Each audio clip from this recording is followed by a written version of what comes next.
आगे ध्यान देंगे। कह रहा the current of 1 ampere flow through a coil, current of 1 ampere flows through a coil when it is connected across a DC battery, ठीक है, of 100 volt, ठीक है।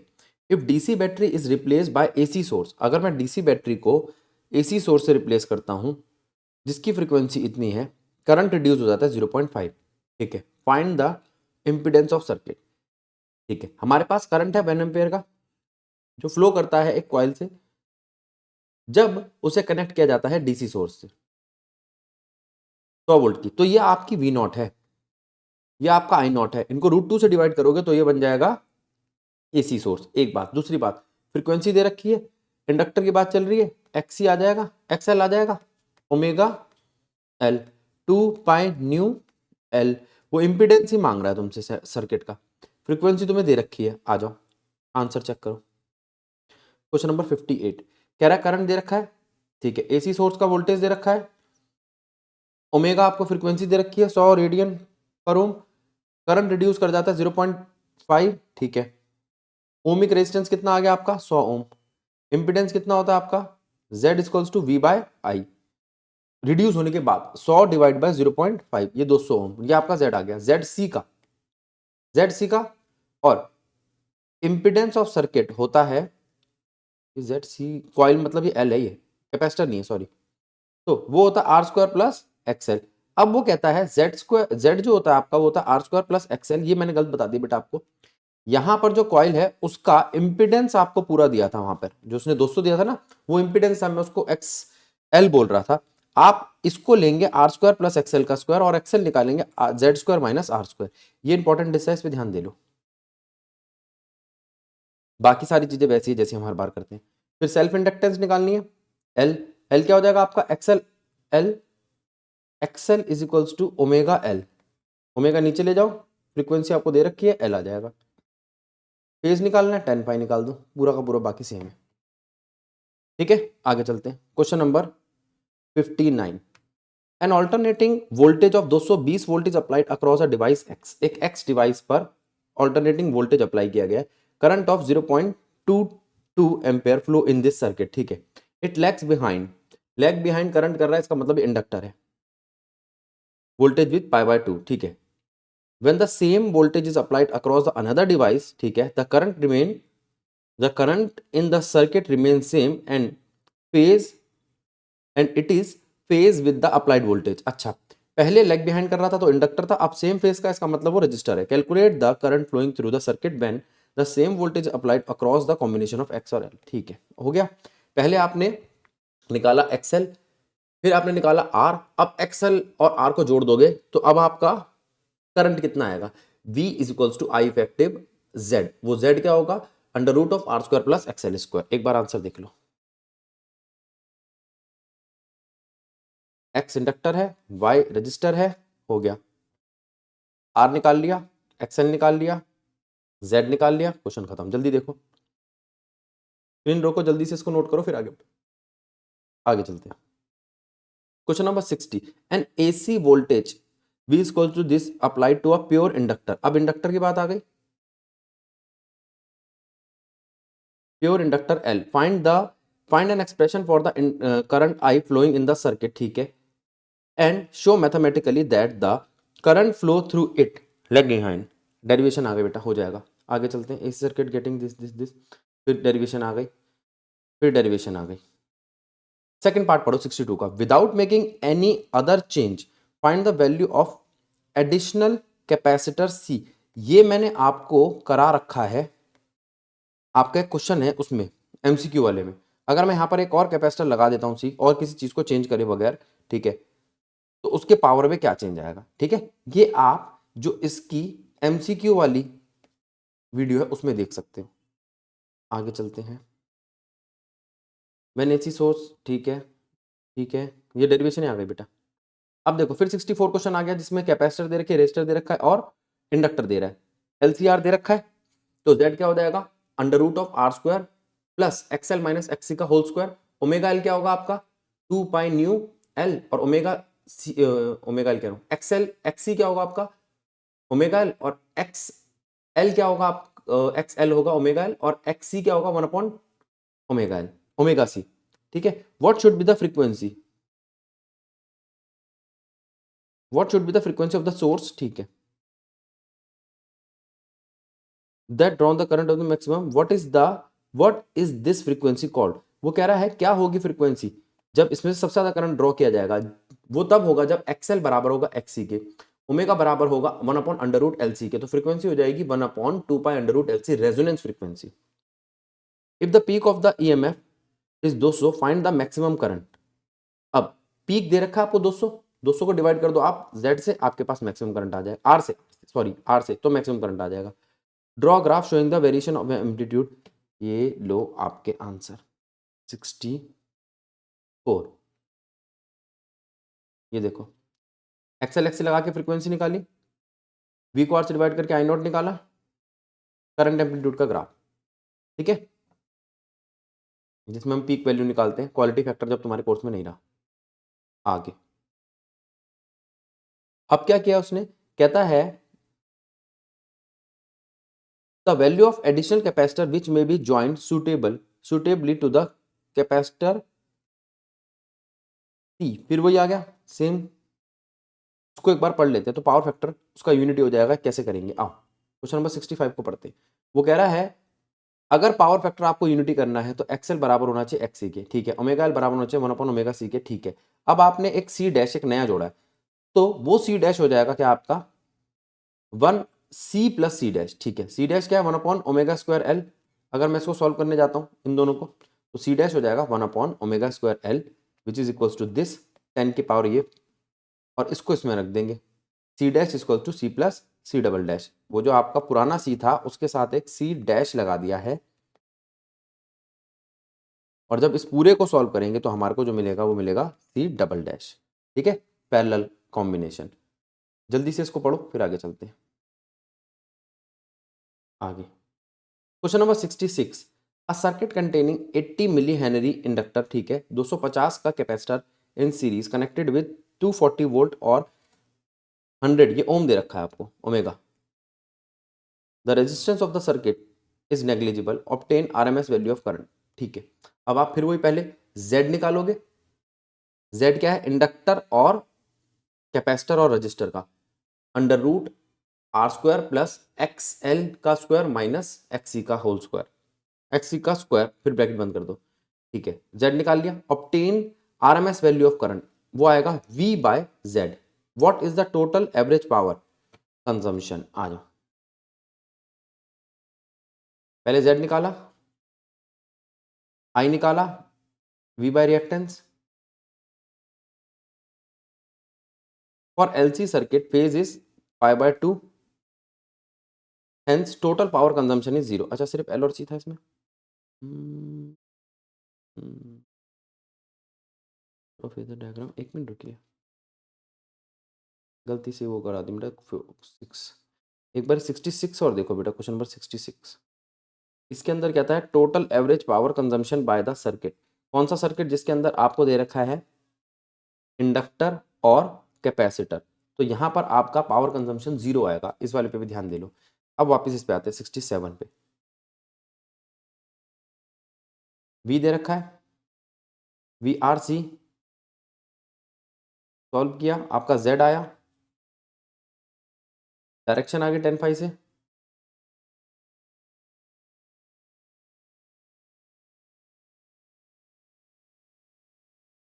फेज एंगल आ गया, ठीक है,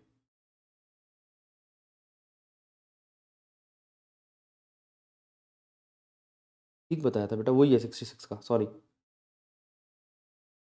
67 का सेम क्वेश्चन है, इसको करने की जरूरत नहीं, आगे चलते हैं। 68, determine the value of phase difference between the current and the voltage in a given series circuit LCR, ठीक है, इसमें फेज डिफरेंस निकालो, ठीक है, calculate the value of addition. अब देखो फेज डिफरेंस कैसे निकालेंगे, फेज डिफरेंस होगा आपका 10φ, ठीक है, पावर फैक्टर में जो हम 10φ निकालते थे, उसके अंदर हम एक इम्पीडेंस ट्रायंगल बनाएंगे, और उसके अंदर हम लेंगे यहाँ पर XL माइनस XC, यहाँ लेंगे R, और ये बन जाएगा आपका under root R square plus X L का स्क्वायर माइनस एक्स सी का स्क्वायर, और आपका टेन फाई आता है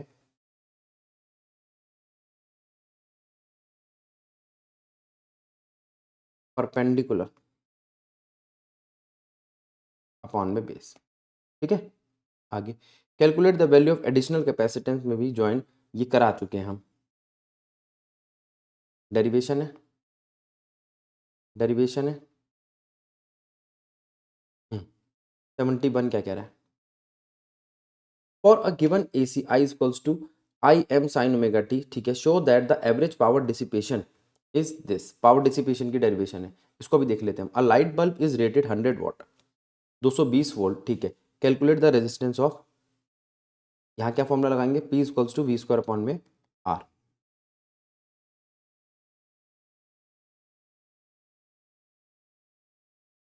ये लो, average power dissipation is equals to I square R, ठीक है, आई को खोला, I square R sine square omega t, sine square omega t क्या आ गया आपका, one minus half, one minus cos omega T by two, ठीक है। अब इस वैल्यू को पुट करेंगे तो आपका पावर एवरेज आ जाएगा हाफ आई स्क्वायर आर, ठीक है। अब वो कहता है पावर ऑफ बल्ब कितना होगा, पावर ऑफ बल्ब अगर हमें 100 वोल्ट दे रखा है और ये 220 दे रखा है तो आर कितना आएगा बता दिया, तो मैंने आपको फॉर्मूला ये लगेगा, इस पे ध्यान दे लो बेटा, पावर डिसिपेशन पे। पावर डिसिपेशन होता है आपका आई स्क्वायर आर, ठीक है। अब आई स्क्वायर आर में आप वैल्यू रखोगे I R sign omega T की, आर को बाहर कर दो, आई साइन स्क्वायर ओमेगा टी, फिर वो कहता है ये आपका एम्पलीट्यूड बन गया, साइन ओमेगा टी साइड कर दिया हमने, ठीक है। साइन स्क्वायर ओमेगा टी कितना होता है, one cos two omega T by two, ठीक है। अब वो कहता है अगर मैं कॉस टू ओमेगा टी को जीरो ले लेता हूँ, कॉस टू ओमेगा टी को जीरो ले लेता हूँ, तो मेरे पास वैल्यू कितनी आएगी, P average equals to half, half ये आ गया, और ये आ गया आपका आई स्क्वायर आर। अब वो कह रहा है आपने कॉस टू ओमेगा टी को जीरो क्यों लिया, क्योंकि वहां पर थीटा 90 दे रखा है। आगे आ जाओ, question number 71, average power dissipation of register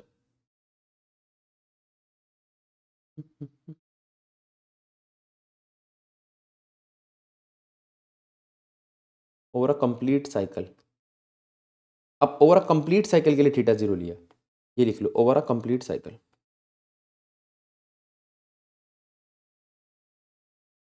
ठीक है। ये भी गड़बड़ कर रहा है तो आप सिंपल, आपको जो पावर का मैंने केस कराया रजिस्टर वाला, सिर्फ वो लगा देना, उसी की डेरिवेशन है और कुछ नहीं है। अगला, when AC source is connected to an ideal capacitor, ठीक है, then show that the average power supply is zero, फिर वो कैपेसिटर का डेरिवेशन लगा देना।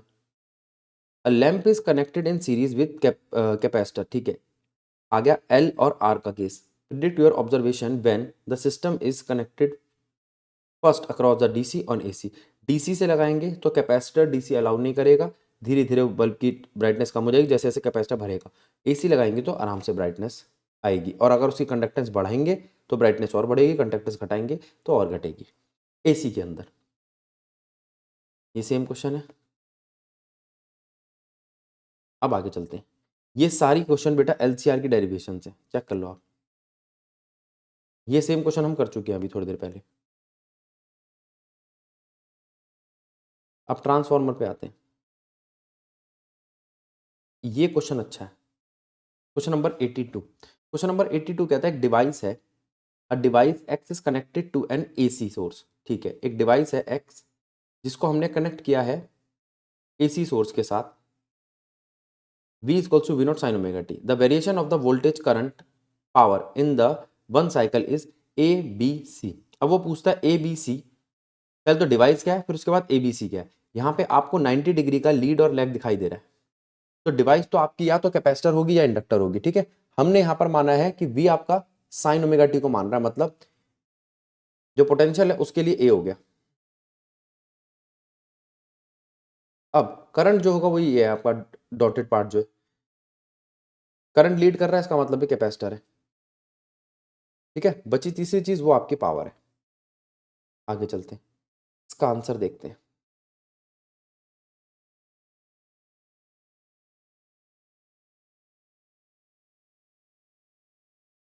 एक्स डिवाइस कैपेसिटर है, ठीक है, करंट लीड कर रहा है π/2 से, ठीक है, और ए आपका पावर है, बता दिए तीनों। अब उसके बाद का जो क्वेश्चन है वो नॉर्मल है, देख लो, क्वेश्चन पढ़ रहा हूं मैं।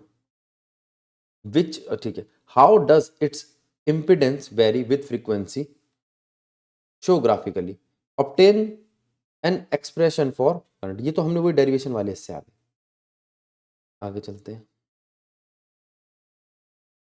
आगे transformer. With the help of suitable diagram explain the working of transformer. आ जाओ,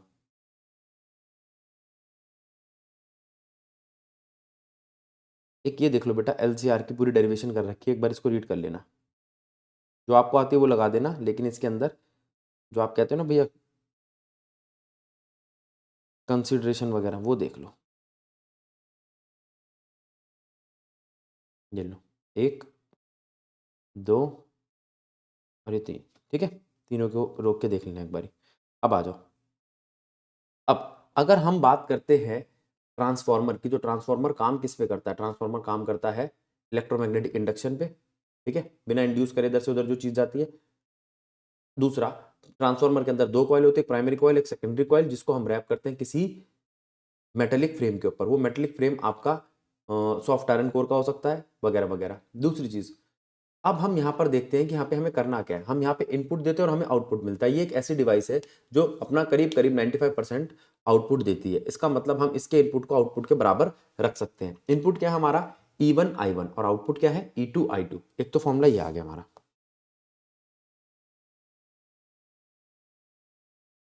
ठीक है, अभी ऑफलाइन वाली क्लास में बताया था।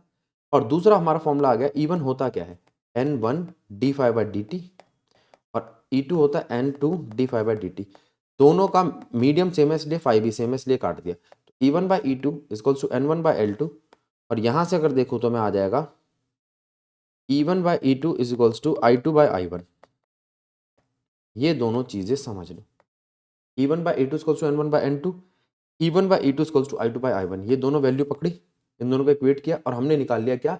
N2/N1। N2/N1 होता है आपका कांस्टेंट के। ये बताता है कि ये किस तरीके का ट्रांसफॉर्मर होगा। अगर N2 बड़ा हुआ तो स्टेप अप होगा, अगर N2 छोटा हुआ तो स्टेप डाउन होगा, ठीक है। आगे देखते हैं,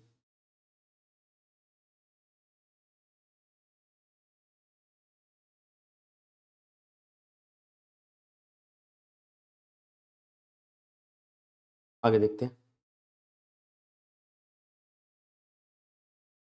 the diagram of set step up transformer is shown in the following figure. ये रहा, वर्किंग कैसे करती है ये पढ़ लो,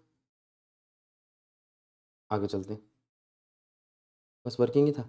अब आगे इसकी, वही मैंने बताया था, is to and secondary primary, N1 N2 लिख लेना बेटा। ये इसकी थ्योरी है। ई सेकेंडरी ई प्राइमरी के बराबर रख दिया और दोनों को डिवाइड कर दिया। डिवाइड करने पे ये कट गया, ये नंबर के साथ रिलेशन आ गया। जो आपका पोटेंशियल है secondary divide by potential primary, वो आएगा number of turn secondary divide by number of turns primary, ठीक है। इसके बाद इसमें ये भी लगाना था आपका E secondary I secondary is equals to E primary I primary. मैं इसको ना आसान तरीके से यहाँ लिख देता हूँ, देखो,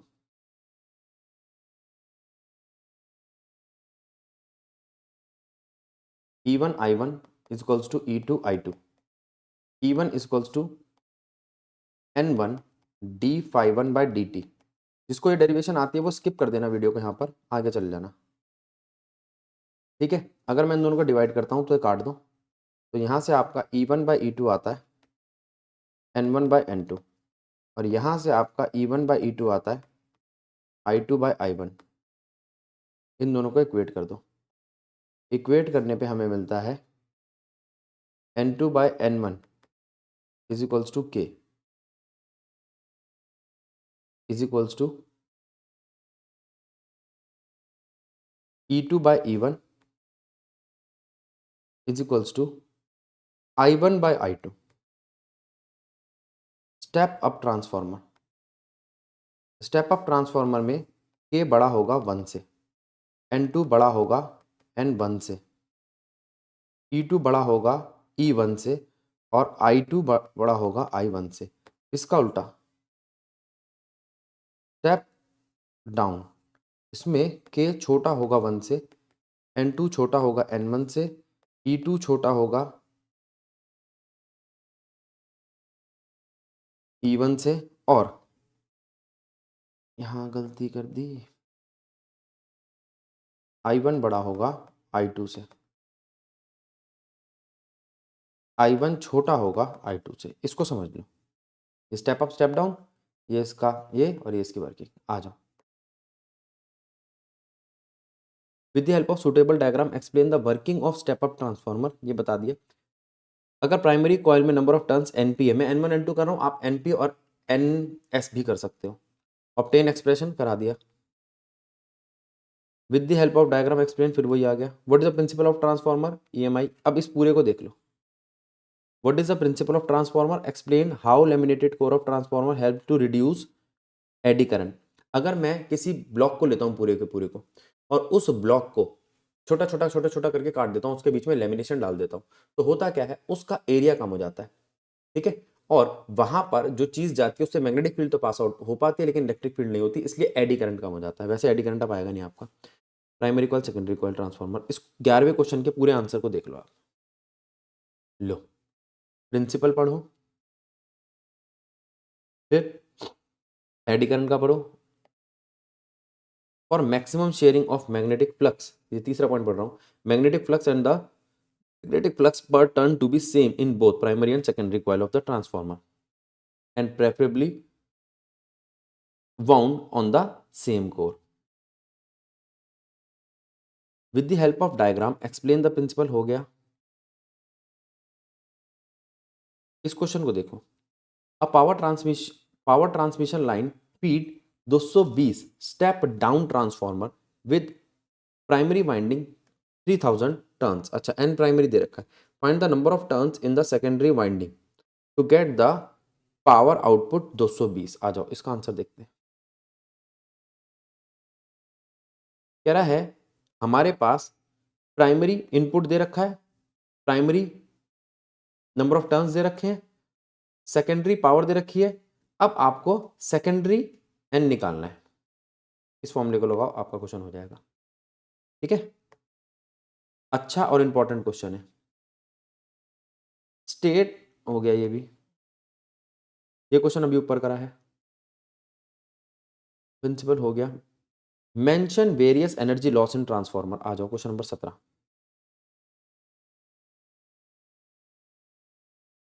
AD current loss, flux leakage loss, copper loss, humming loss और हिस्टेरिसिस लॉस। 5 लॉस बता दी। ठीक है, ड्रॉ डायग्राम डिवाइस हो चुका। इस क्वेश्चन को देखा। एक स्मॉल टाउन है जिसकी डिमांड है 1200 किलोवाट। ये मैंने आपको डाउट वाली क्लास में कराया है। 800 किलोवाट वाला क्वेश्चन रूवी का था, उसको देख लेना। पूरा क्वेश्चन धीरे धीरे कराया है। डाउट वाले सारे क्वेश्चन करके जाना बेटा। ड्रॉ लेवल डायग्राम हो चुका। फिर आ गया टाउन वाला आपका, हो गया। ठीक है, तो ट्रांसफार्मर में कोई भारी भरकम कोई घुमा के क्वेश्चन नहीं आ रहा। Right, 2 source of energy loss, चार चार बता दी हमने अभी। इनपुट स्कीमेटिक डायग्राम, ठीक है। अब एक और देखो। एक स्टेप अप ट्रांसफार्मर है जो ऑपरेट करता है 2.5 किलोवाट लाइन पर। It supply a load of 20 ampere. ठीक है, the ratio of primary winding to the secondary winding is this. ये है number of turns primary to number of turns secondary, 10:1। ठीक है, स्टेप डाउन ट्रांसफार्मर है, इतने kilo volt की line दी गई है उसको, और 90% उसकी एफिशिएंसी है। पावर आउटपुट बताओ, वोल्टेज बताओ और करंट बताओ सेकेंडरी कॉइल में। आ जाओ, वही फॉर्मूला लगेगा आपका।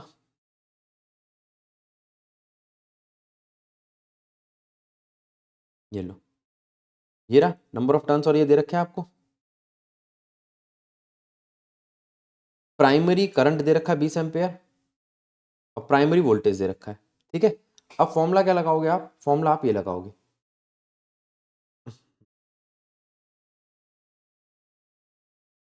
Number of turns secondary divide by number of turns primary is equals to potential secondary divide by potential primary is equals to, तीसरी चीज होती है current primary divide by current secondary. इस फॉर्मूले को लगाओगे इज इक्वल्स टू के, ठीक है। और वी और आई को मल्टीप्लाई करोगे तो आपका पावर आ जाएगा। परसेंटेज एफिशिएंसी दे रखी है आपको 90%। आउटपुट क्या है आपका? V secondary I secondary. और इनपुट क्या है? V primary I primary. अभी बताया था मैंने आपको जब डेरिवेशन दिखाई थी इसकी। वी आउटपुट क्या आ जाएगा आपका? 90% of V P I P, लगा दिया, हो गया। वी सेकेंडरी आ गया, हो गया। क्वेश्चन देख लो जल्दी से।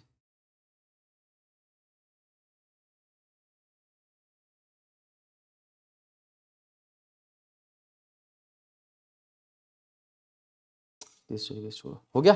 तो यहाँ पे आपका एसी चैप्टर होता है समाप्त। राधे राधे।